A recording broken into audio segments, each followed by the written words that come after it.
Astro vastu predictions 2024। Astro vastu predictions हैं क्या, उसको समझने के लिए पहले हमें एस्ट्रो वास्तु को समझना पड़ेगा। अब एस्ट्रो और वास्तु, एस्ट्रोलॉजी और वास्तु से मिल के बना है, दोनों को कंबाइंड करके बनाया गया है। मैं इसको एक छोटे से एग्जांपल से आपको समझाती हूँ कि एस्ट्रो वास्तु क्यों रिक्वायर्ड है, केवल हम वास्तु पे वर्क क्यों नहीं कर रहे। वास्तु पे जब हम काम करते हैं तो एक फ्लोर, एक घर में अगर 3 भाई भी रह रहे हैं तो तीनों को अलग अलग फल मिल रहा है। एक बिल्डिंग में 3-4 फैमिलीज रह रही है, तीनों चारों को अलग अलग फल मिल रहा है। तो ये क्यों होता है, जबकि सबकी सेम एंट्री है, सबकी अगर किसी की S6 की एंट्री है तो सबके साथ ही प्रॉब्लम्स होनी चाहिए। किसी किसी का बहुत अच्छा चल रहा है, किसी के साथ ज्यादा प्रॉब्लम है, किसी के साथ कम प्रॉब्लम है। तो जब उनके एस्ट्रोलॉजिकल चार्ट देखे गए तो उसमें पता चला कि जिनकी प्रॉब्लम्स बहुत ज्यादा हैं वो राहु की दशा चल रही है, उनकी राहु की अंतर्दशा चल रही है उनकी, और जिनका अच्छा चल रहा है उनकी किसी पॉजिटिव प्लैनेट की दशा चल रही है। तो होता क्या है कि एस्ट्रोलॉजी में जो भी आपकी प्लैनेटरी पोजीशन होती है, जो दशाएं चलती हैं, अकॉर्डिंगली आपका जो वास्तु होता है उसमें आपको उसके फल मिलने लगते हैं। वो अच्छे भी हो सकते हैं और बुरे भी हो सकते हैं। तो दोनों चीजें कंबाइंड होके चलती हैं। कई बार आपका एस्ट्रोलॉजिकल चार्ट बहुत स्ट्रांग है मगर आपने अपने घर के वास्तु में कुछ गलतियां कर रखी हैं जो आपको नहीं पता है, तो आपको उधर बेनिफिट्स मिलने कम हो जाते हैं। इसलिए दोनों को कंबाइंड करके काम करते हैं, उसको हम कहते हैं एस्ट्रो वास्तु। अब एस्ट्रो वास्तु प्रेडिक्शंस, अब एस्ट्रो वास्तु प्रेडिक्शंस क्या है। अब मान लीजिए किसी की पत्री में उसका सूर्य वीक है तो हमने उसको एस्ट्रोलॉजी के हिसाब से, उसके एस्ट्रोलॉजिकल चार्ट के हिसाब से उसको सूर्य की remedies they the. But on the other hand अगर वो ईस्ट उसका वीक है और उसका घर में हम देखें तो हमें अगर उसकी ईस्ट के डायरेक्शन में भी हम सूर्य को स्ट्रॉन्ग कर देते हैं तो उसके एस्ट्रोलॉजिकल चार्ट और वास्तु दोनों से वो बैलेंस हो जाएगा, दोनों तरफ से उसको बेनिफिट्स मिलने लगेंगे। तो यही हम लेके आ रहे हैं। अब प्रेडिक्शंस में क्या है कि अब जैसे 2024 आ रहा है, 2024 में हर एक राशि, मेष राशि, कुंभ राशि, सारी राशियों के लिए हम अलग अलग उनको कौन सी दिशाओं पे ध्यान देने की जरूरत है। क्योंकि आपके जब हम 12 घर की बात करते हैं, जो कि आपको स्क्रीन पे दिख रहा है, जब हम 12 घर की बात करते हैं तो हर एक घर में एक डायरेक्शन भी होती है। तो वो कौन सा घर आपका इस साल में वीक हो रहा है, कहाँ आपको ध्यान देने की जरूरत है, तो हम उस डायरेक्शन पे बात करेंगे। और कौन से घर से आप बेनिफिट ले सकते हो उसके लिए हम उसकी डायरेक्शन की बात करेंगे कि वहां पर आप कुछ ऐसी रेमेडीज करो जिससे आपको बेनिफिट मिलेंगे, आपके एस्ट्रोलॉजिकल चार्ट में भी और आपके वास्तु में भी। नमस्कार दोस्तों, मैं ईशा गोयल, एस्ट्रो वास्तु एक्सपर्ट, आपके लिए लेके आई हूँ 2024 की prediction as per astro vastu. तो सबसे पहले तो आप सबको नव वर्ष की बहुत बहुत शुभकामनाएं। नया साल आपके लिए मंगलमय हो, बहुत सारी अपॉर्चुनिटीज लेके आए और बहुत सारी खुशियां लेके आए। तो अब हम स्टार्ट करते हैं हमारी एस्ट्रो वास्तु सीरीज। तो एस्ट्रो वास्तु सीरीज क्या है, हम इसमें जो बात करेंगे हमारी, आपको कुछ नहीं करना, आपकी पत्री का D1 चार्ट या आपकी लगन कुंडली इस तरह का एक आपका बना हुआ होगा, वो आपको लेना है। और उसमें 12 घर होते हैं, अगर आप काउंट करोगे तो 12 घर होते हैं, 1 से स्टार्ट करके 12 तक होता है।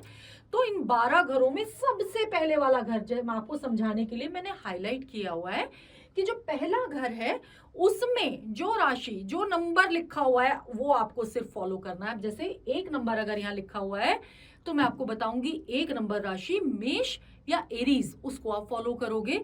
तो ऐसे ही जब इसमें चेंज हो जाएगा तो आपका, जैसे आपका अगर 1 नंबर, इसके बाद यदि 2 नंबर आ जाता है तो वो आपका वृषभ हो जाएगा। इस तरह से ये चेंज होते चले जाएंगे, तो आपको अकॉर्डिंगली अपनी राशि फॉलो कर लेनी है। तो अब इसमें क्या है कि एक ये बहुत बड़ी लोगों को एक क्वेरी हो सकती है कि हम घर में तो 4-5 लोग रहते हैं मगर हमें किसका एस्ट्रो वास्तु चेक करना है, किसकी पत्री के अकॉर्डिंग ये रेमेडीज फॉलो करनी है। तो घर का, जिनके नाम से घर हो या जो घर का हेड ऑफ द फैमिली हो, उनके नाम से ये रेमेडीज आपको फॉलो करनी है, जो मैं आपको बताऊंगी। एस्ट्रो वास्तु सीरीज में नेक्स्ट हमारी जो राशि है वो है आपकी जेमिनी, मिथुन। आपकी जो सेंटर में आपके पहले घर में जहां 3 नंबर लिखा है, जिनका भी 3 नंबर लिखा है, तो उनके लिए ये प्रेडिक्शन है जो कि मैंने हाईलाइट किया हुआ है। तो आप अपनी पत्री उठा के देख सकते हैं कि अगर आपके लगन में पहले घर में आपके 3 नंबर लिखा हुआ है, तो ये प्रेडिक्शन आपके लिए है एज पर एस्ट्रो वास्तु। तो पहले हम मिथुन राशि वाले होते कैसे हैं इनके बारे में एक बार बात कर लेते हैं। अब मिथुन राशि है, बुध की राशि है, बुद्धिमान होते हैं, जिज्ञासु होते हैं, लर्नर होते हैं, सीखने की प्रवृत्ति इनके अंदर बहुत ज्यादा होती है। बुध राशि वाले लोग ऐसे होते हैं जो सीखने के लिए हमेशा तैयार रहते हैं, हर एक चीज को कुछ भी सीखने के लिए उसकी तह तक चले जाते हैं, तो सीखना कभी छोड़ते नहीं है। ये लोग बहुत अच्छे लर्नर होते हैं, हाजिर जवाब होते हैं। बुध जो थे वो राजकुमार थे, तो जो राजकुमार जहां मिथुन आ जाता है लगन या कन्या लगन आ जाता है, तो वो प्रवृत्ति भी राजकुमार वाली हो जाती है। अब राजकुमार जो होता है वो टीनेज की एज होती है, जो हर चीज को लेके जिज्ञासु रहता है कि ये ऐसा क्यों होता है, वो वैसा क्यों होता है, तो वो हर चीज को सीखना चाहता है, समझना चाहता है। तो जिज्ञासु बहुत ज्यादा होते हैं क्योंकि राजकुमार एक टीनेज वाली एज होती है ये वाली राशि। दूसरा बहुत ज्यादा ये सीखना तो सब कुछ चाहते हैं, अच्छे गणितज्ञ होते हैं। एक इनमें एक दोहरा व्यक्तित्व होता है, ये घर में कुछ और होते हैं, बाहर कुछ और होते हैं। कई बार क्या होता है, घर में तो बहुत बोलते हैं मगर बाहर जाके चुप हो जाते हैं। घर में एक डिफरेंट पर्सनालिटी है, बाहर जाके कुछ और पर्सनालिटी है। तो इस तरह के ये लोग होते हैं। तो इनके लिए मेरे पास एक टिप है। अभी मैंने आपको बताया कि राजकुमार बुध जो थे वो बुध ग्रह राजकुमार कहे जाते हैं। तो आपका जो बॉडी बिल्ड, पहले अपने आप पे, स्वयं पे ध्यान देना आपके लिए बहुत जरूरी है। आपके कपड़े भी अच्छे होने चाहिए, आपके लुक्स बहुत अच्छे होने चाहिए, आपको बन ठन के रहना है राजकुमार की तरह। तो ये आपके लिए टिप है, तो आपके लिए मैक्सिमम बेनिफिट्स आएंगे। अब जो बात करें मिथुन राशि वालों के लिए, तो इस साल में आपको भी थोड़ा सा हेल्थ पे ध्यान देना है। आपकी इस साल में पेट से रिलेटेड प्रॉब्लम्स या आंखों से रिलेटेड प्रॉब्लम्स हो सकती हैं। तो अगर ऐसा है तो प्लीज आप इसको इग्नोर ना करें, तुरंत आप इसको किसी डॉक्टर को कंसल्ट करें, क्योंकि इस तरह की प्रॉब्लम्स इस साल में आपकी दिख रही हैं। तो इन्हीं प्रॉब्लम से बचने के लिए हम आपके लिए आप जो ये प्रेडिक्शन एस्ट्रो वास्तु के हिसाब से हम लेके आ रहे हैं, तो अपने घर की डायरेक्शंस भी आप चेक कर सकते हैं और उसमें आपको जो भी आपको नेगेटिव पॉइंट लगे उसके हिसाब से आप उसको क्योर कर सकते हो। तो हम जब बात कर रहे हैं मिथुन राशि वालों की, तो सबसे पहले बेनिफिट्स की अगर बात करें तो आपको अगेन वेस्ट की वॉल से बहुत अच्छे बेनिफिट्स आ रहे हैं। इनको कैसे यूज करनी है वेस्ट की वॉल? आपको अपनी वेस्ट की वॉल पे अपने किसी गुरु की, अपने किसी ईस्ट की, आप किसी कैलाश पर्वत की फोटो लगा सकते हो। ईस्ट कोई भी हो सकते हैं, महादेव हो सकते हैं, कोई भी भगवान जिनको आप मानते हो। और गुरु, आप आज के टाइम पे लोग बहुत सारे गुरु जी फॉलो करते हैं, तो आप कोई अगर आपके गुरु हैं, आप किसी को मानते हो अपना गुरु, तो उनकी फोटो आपको अपनी वेस्ट वॉल पे लगानी है। अब सेम वेस्ट वॉल पे तो आप फोटो लगा रहे हो, मगर वेस्ट की जो आपके घर की डायरेक्शन है वो क्लटर फ्री होनी चाहिए। वहां पर अगर आपके क्लटर होगा तो आपको परेशानी आएगी, आपके काम में प्रॉब्लम्स आएंगी इस साल में।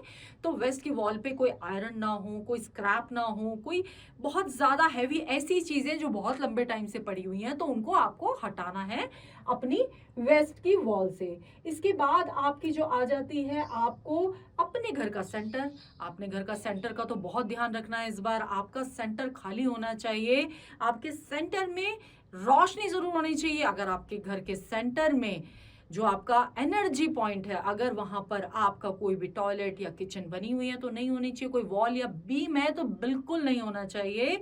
तो सेंटर हल्का होना चाहिए और प्रकाशमान होना चाहिए आपका। इसके साथ ही अब आपके लिए आपको अपनी घर की नॉर्थ ईस्ट डायरेक्शन जरूर चेक करनी है इस बार। तो नॉर्थ ईस्ट की डायरेक्शन आपके क्लटर फ्री हो, नॉर्थ ईस्ट की डायरेक्शन हल्की हो, नॉर्थ ईस्ट की डायरेक्शन से आपके घर में रोशनी आती हो, मतलब आपकी अगर खिड़कियां और दरवाजे हैं तो वो ओपन रहें, और अगर नहीं है तो नॉर्थ ईस्ट की डायरेक्शन में आप कुछ इस तरह की पिक्चर्स लगा सकते हो जिससे आपको पॉजिटिविटी फील हो।